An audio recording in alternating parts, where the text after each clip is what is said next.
name is Benjamin Juarez. I'm the director of the Center for Mexican Studies of the National University of Mexico in Boston. We are located at the University of Massachusetts beautiful campus in Boston.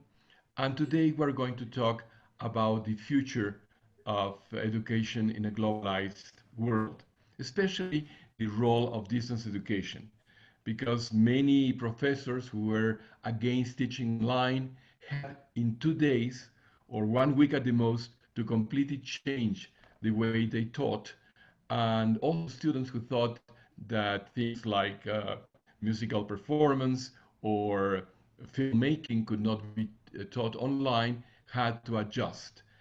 Many people have worried about the platforms and the technology, but the main thing is, I believe, the way we think about distance and hybrid education. And today we have a fantastic group of panelists. So welcome everybody. And I would like to ask everyone to please introduce yourselves and tell us a little bit about any current research project or any current challenge that you have been facing during this COVID pandemic emergency and how it has uh, affect the way you work. I would like to invite Dr. Cervantes, who worked for many years in distance education with different institutions in Mexico. His last responsibility was heading the distance education program at UNAM, but is now the president of the Universidad de La Rioja. And as a matter of fact, he studied at the University of Massachusetts in Amherst with Dr. Berger. So this is also a group of close old acquaintances. Thank you very much, Benjamin. As you said, I was very happy when you invited me to participate in this tertulia because my two alma maters are the National Autonomous University of Mexico, where I got a bachelor's in electrical and mechanical engineering and a master's in electrical engineering.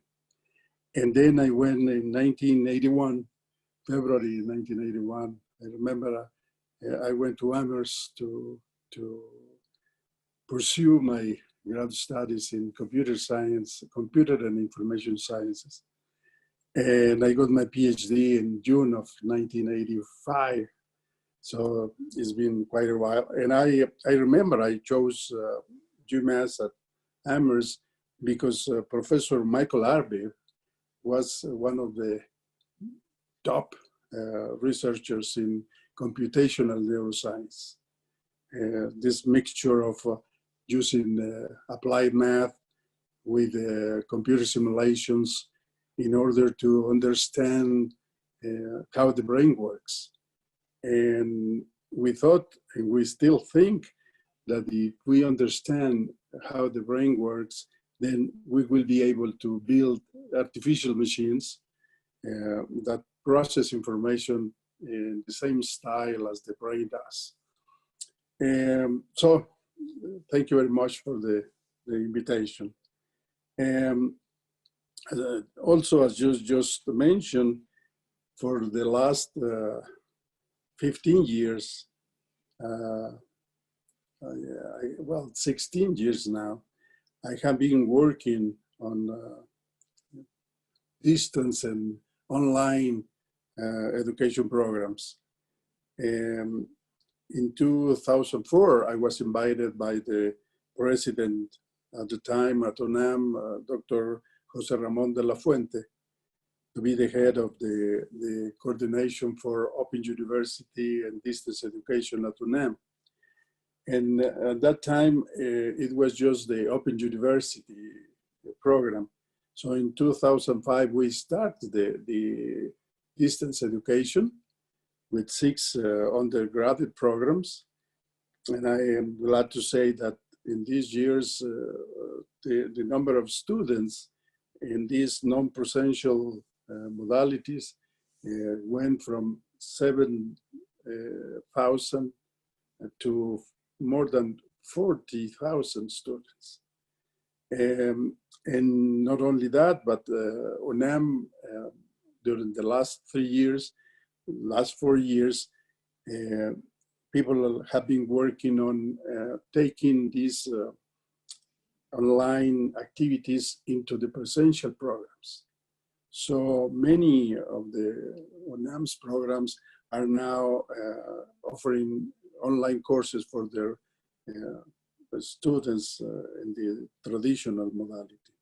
During these 16 years, I went from 2012 to 2016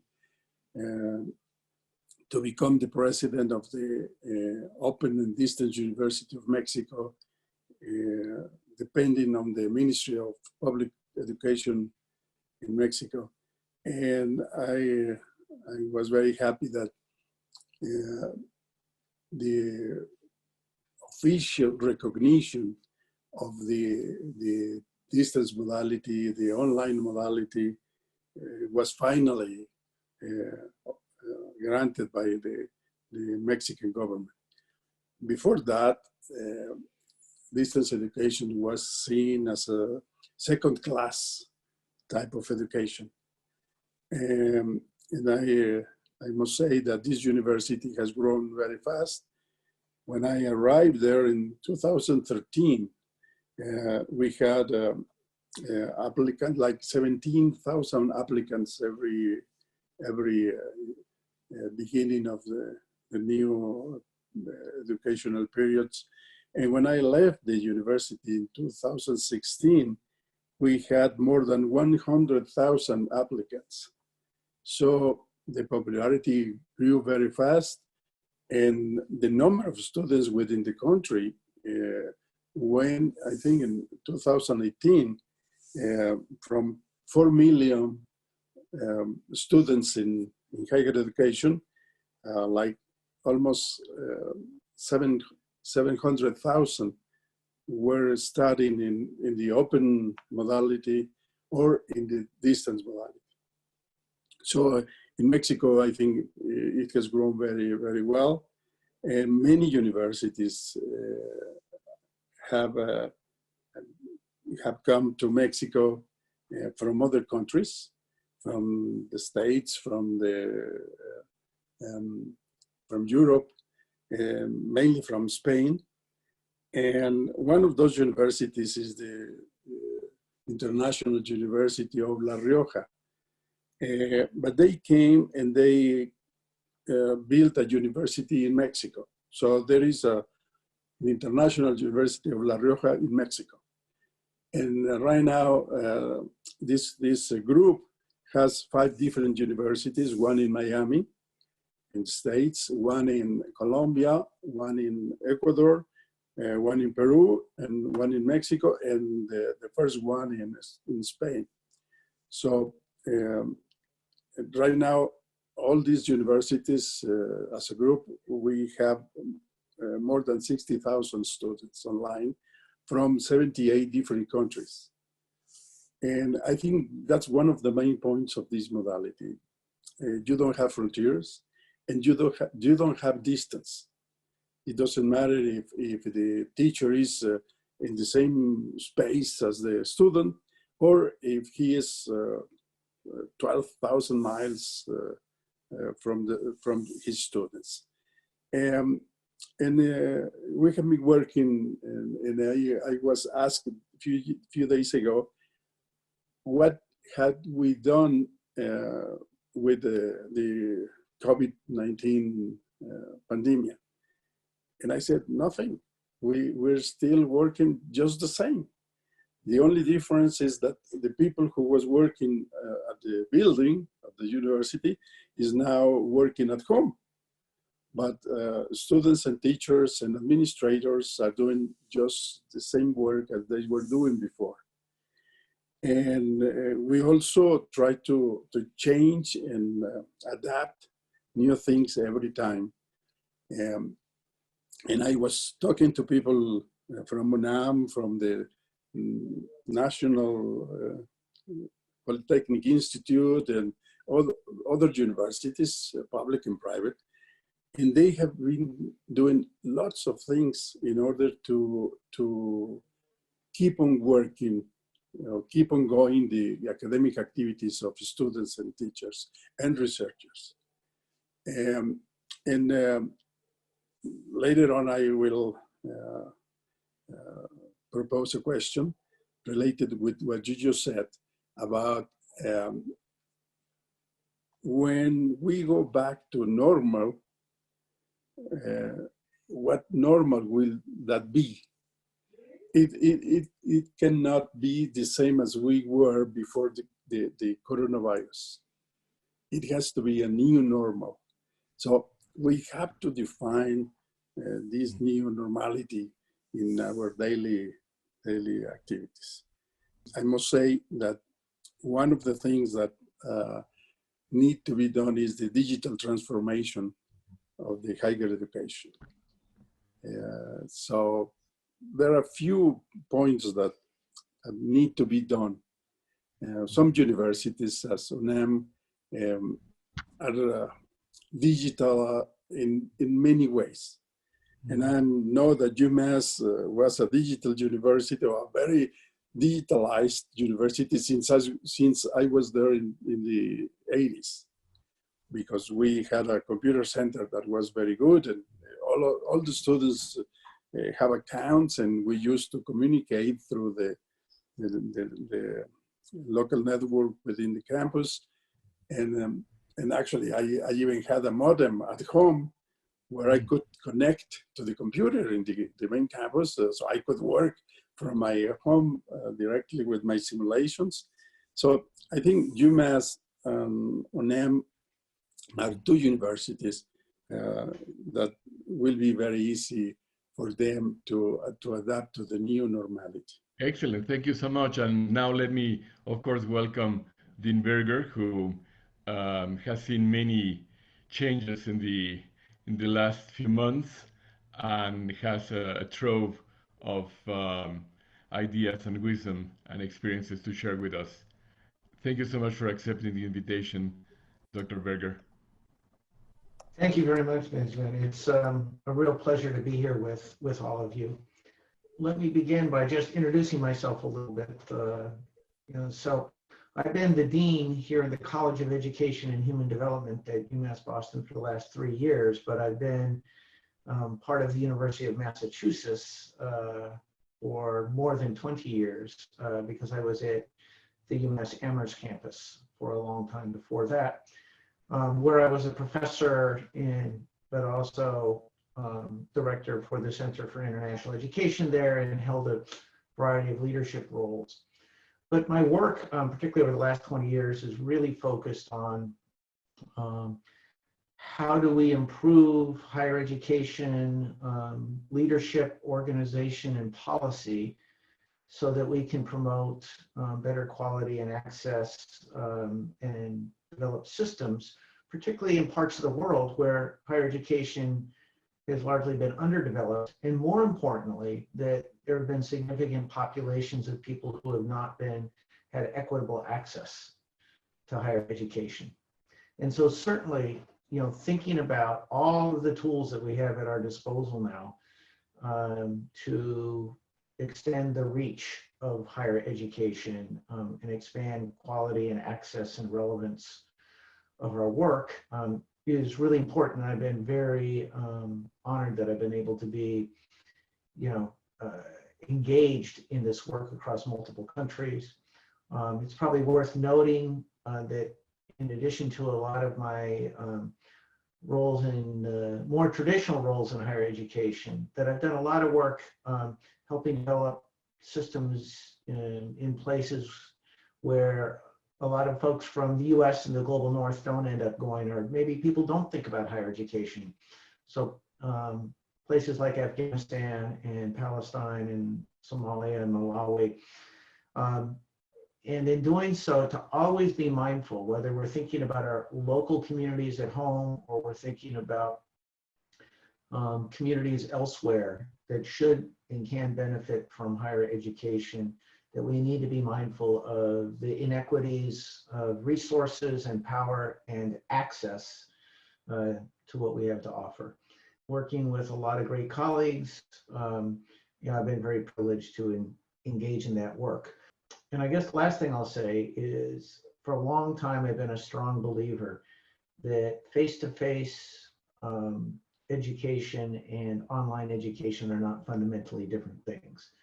That we live in an age where we have an expanded repertoire of pedagogical tools, and we have a responsibility to use those tools purposefully and intentionally so that we can best reach the most students and potential students and diverse students in ways that works for the learner, which is a big transition for traditional higher education. And I'm looking forward to this conversation. Thank you. Thank you so much, Dean Berger, and thank you for all the work and research that you have done for UMass and for the world. And well, let me now ask a much younger member of our panel, but a brilliant scholar who just moved to Boston College, not far from UMass Boston, but a completely different world. I'm very happy to say mucho gusto to Gerardo Blanco.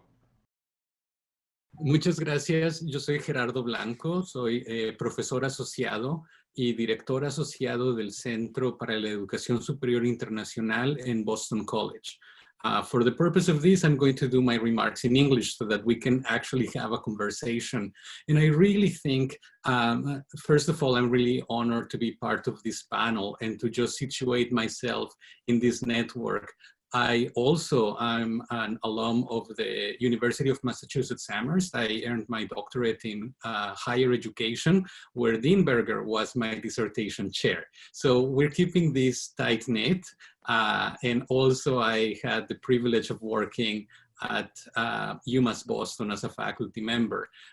So I think one of the things that I wanted to contribute to our conversation today is this notion of a couple of things. First of all, reimagining internationalization for the future, right? So as we have moved to these remote learning models, many of the functions that we have tried to keep going involve, of course, teaching and learning that are so core to the mission of the university. But I think one of the challenges that we are facing, and one of the challenges that in the Center for International Higher Education, along with many other colleagues, we are asking ourselves, what is internationalization going to look like? And I would imagine, right, that internationalization will move more at home. I also think it's very important that we all take a moment to think about international students who are still currently in the United States. And many of them are in very complex and precarious situations because they're not able to travel home safely, or they are priced out of the ability of traveling home, or if they choose to go home, they may face a long quarantine, even cut off from their families. So there are many challenges here. I think universities, both public and private, are trying to figure out what's the response, right? And what's the commitments that we have.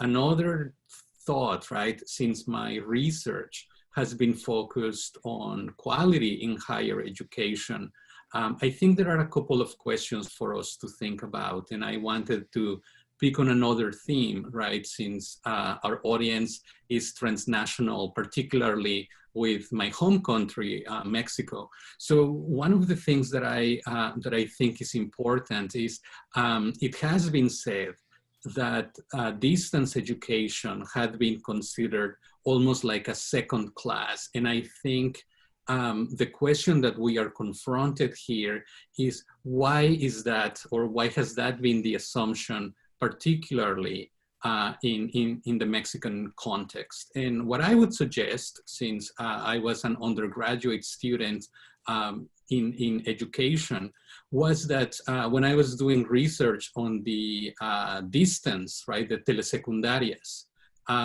there has been a stigma in Mexico against distance education, right? Because that was considered to be the model for people located in the rural areas who didn't have access to that traditional model of schooling.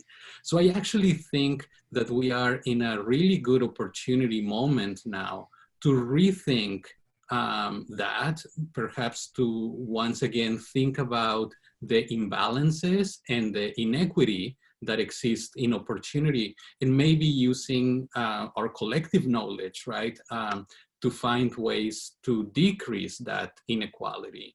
I also think that's important because, once again, even in the United States, we are seeing a big gap between the people who are considered essential workers and those who have the privilege of remaining safely distanced.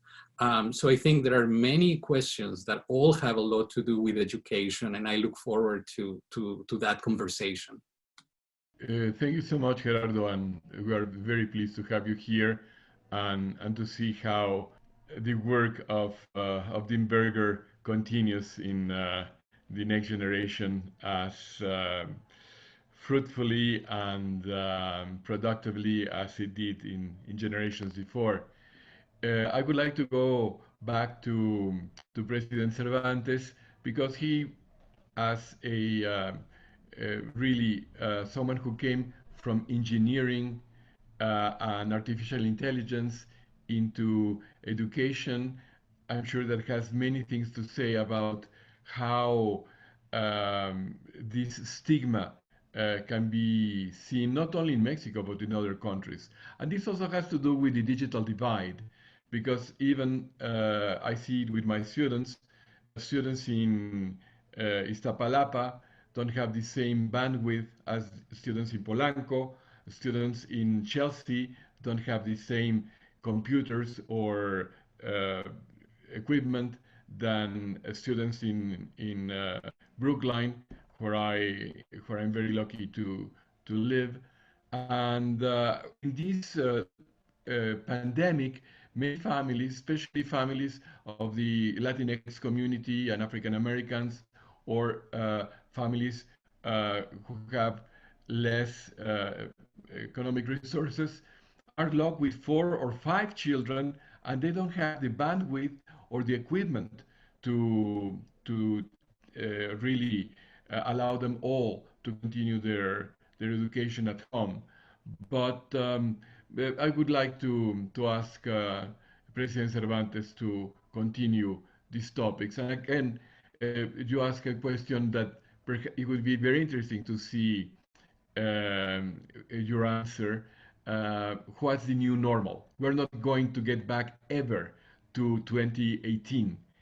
And how can we make that future as equitable and as successful? Because I believe higher education is the only way to the future.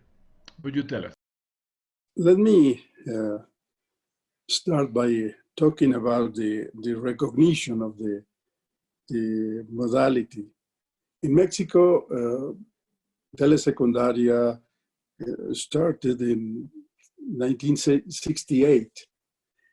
So you can imagine the technological problems they had at that time, because we didn't have a very good telecommunications network all over the country. And also we didn't have teachers well prepared to work under those conditions. And I think that's why telesecundaria has been always questioned whether they implemented this project just to say that they were giving education to people living in the rural areas and in the poor neighborhoods, so the low class people. So that's why I think the perception for many years of distance education was the one that Gerardo just described. At UNAM in 1972, the Open University System was created. And I must say that the idea was of the social inclusion. UNAM didn't have a way of receiving all the people that wanted to get into UNAM. But many people couldn't go to the classroom because they worked, because they lived very far from the campus, because of many reasons. So they designed a program where people had all the materials and all the learning activities well designed so they can study by themselves during the week. And then during weekends, they could go to the university and have these advisory sessions with teachers. And actually it was a very traditional modality because they have homeworks, they have deadlines, they have an academic calendar, and they have exams and everything as the other modality. And that's why the university didn't place any mark on the degrees they deliver. If anyone studies psychology at UNAM, he gets the psychology degree, and it doesn't say whether they got it in the presential modality or the distance modality or in the open modality. So as Joseph said, we have to be very careful with the quality of the services associated with our education. The administrative services, the educational services, and the technological services. So quality of service has to be one of the main concerns, so we can really be sure that the education people get, no matter the modality, is very similar, is equivalent, so we can give them the same degree. So as the digital technologies have been developed in a better way, I think by the end of the 90s, we really had technology that was reliable. And we also had a huge development in the internet part. And I think right now we have everything that we need to deliver good education, regardless of the modality. And also, I believe that we shouldn't have students sitting 6 hours a day within 4 walls and ask them to learn. Okay, we should apologize to those people in the future. So in 2007, we ran a study of about what activities, learning activities we were doing within the classroom that could we carry it out without outside the classroom. And in some courses, we found that it was more than 50%. So I think one of the conditions of the new normal will be that we won't have the students the same amount of time within the classroom. So we have to redesign, to rethink the curriculum, the curricular design, so we can really change things. And I think the specialists like Joseph will be the ones that has to tell us what needs to be changed in order to define the new normal.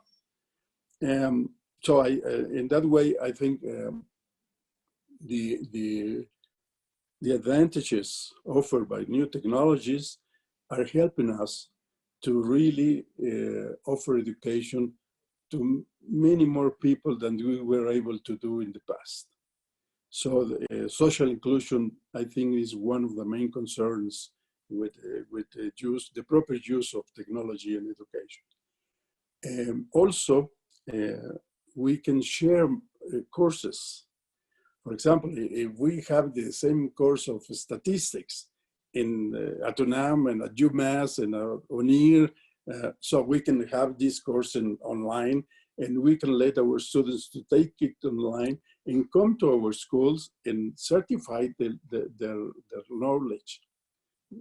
define these certification processes so they can learn from the course they like the best.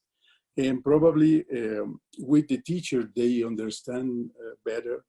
And in this way, these internationalization schemes that Gerardo was talking about will include that we can have our courses offer to students of other universities with whom we have collaboration agreements. And in that way, we will have a scale economy that really will help every university to have more students that they usually could. So collaboration among universities, I think, will be another point of the new normal after the coronavirus. And quality. We are using technology where we are defining new ways of learning for our students, and we haven't developed the indicators for measuring the quality of those new processes.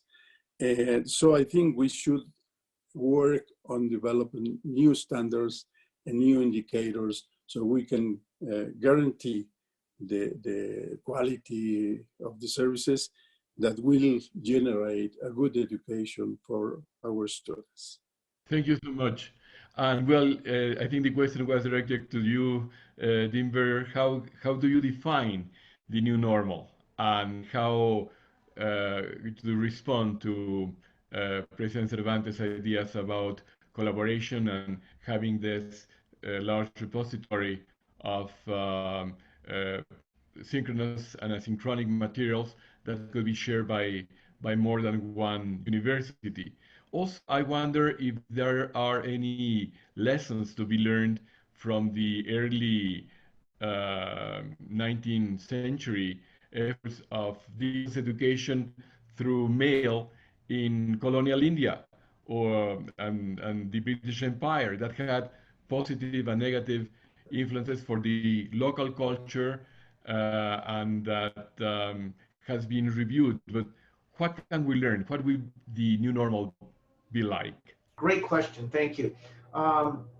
So let me say that the little caveat, which is we're in the midst of figuring out what the new normal is. But if there's any benefit to the unprecedented turbulence and disruption that our lives are going through, is that it's going to accelerate some changes that needed to be made anyway.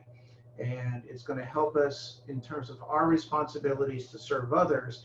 It's going to help us overcome organizational inertia, to more rapidly engage in expanding our use of the spectrum, as I said before, of pedagogical tools that are available to reach multiple audiences and to provide quality teaching and learning opportunities. I'm actually spearheading an effort on campus here right now as we think about how we move from what was a rapid response to having to move from delivery that was primarily face-to-face with some online programming and even less hybrid offerings to everything being offered completely remotely.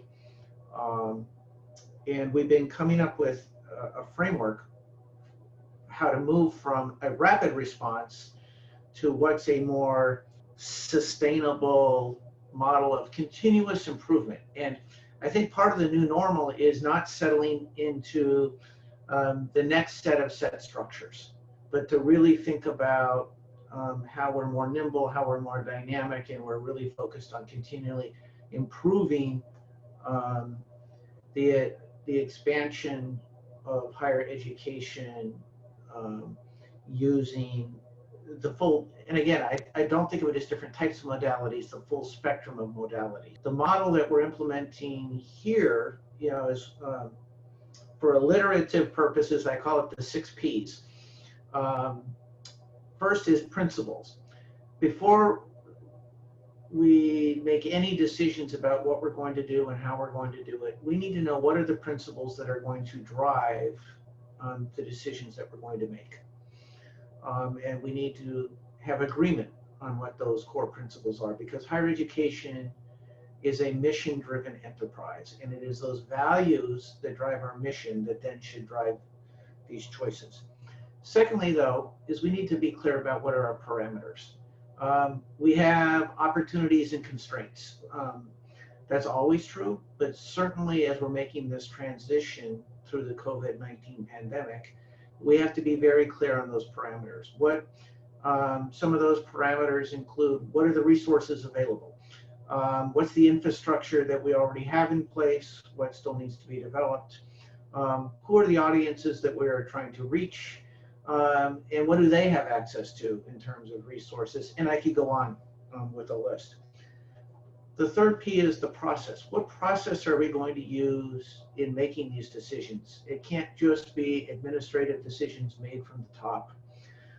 It must be transparent, it must be inclusive, and it must be consultative, because there's a broad range of expertise, both inside the campuses, but also in this day and age, knowledge is produced and transmitted more broadly than just inside higher education. So we need to recognize that we need multiple stakeholders, including the learners themselves, who are front and center in knowing what will work best for them in the process, which then, once we've clearly identified that process, what planning activities do we engage in, to quickly develop these flexible and nimble plans. And at that point, we get to the praxis. How do we actually deliver a more dynamic, flexible, full spectrum of learning opportunities, which then also requires continuous formative assessment to make sure that we're actually meeting the goals of what we're learning that we're putting in place. And the sixth P is partnership, because given the dynamic environment, the rate of change, and the limited resources that any one institution or organization has, the future of higher education is not every university trying to be all things to all people, but rather how do we work across traditional boundaries in partnership so that we can take best advantage of the expertise and the resources that exist in different places. And I could give some examples of that, but I also think that we have to be, as we think about partnership, we have to be careful of having the narrow confines of thinking that expertise only looks like the expertise that has existed in traditional higher education in the global north. So how do we come up with definitions of expertise, which I define as the ability to ask meaningful questions, throughout our partners, and to equitably honor different forms of expertise and different levels of access to resources as we bring in institutional partners from around the world. And so we're looking right now in a very practical way how to define this process, with these 6 Ps, and then implement it going forward.